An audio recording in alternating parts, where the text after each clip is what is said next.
Hello, everyone, and welcome back to another video.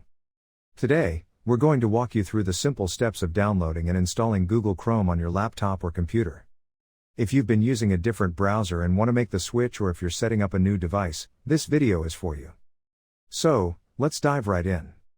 To begin, we need to open up a browser on our computer. Most Windows users will have Microsoft Edge as the default browser.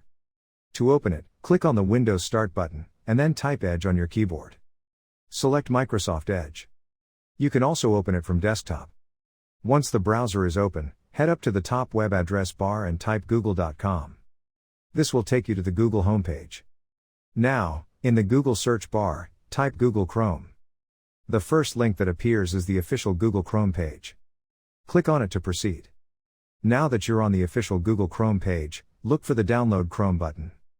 Click on it, and you may see the download process starting. In the top right corner, you might notice a download icon. Click on it and select Open File. At this point, Google Chrome's installer will start.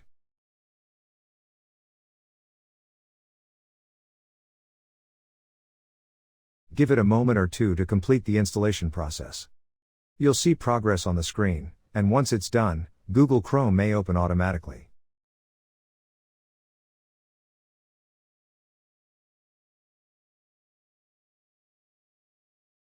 Now you're ready to start using it.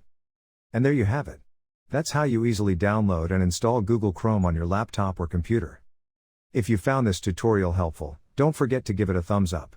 If you have any questions or run into any issues, feel free to leave a comment below. I'll do my best to help you out. Goodbye.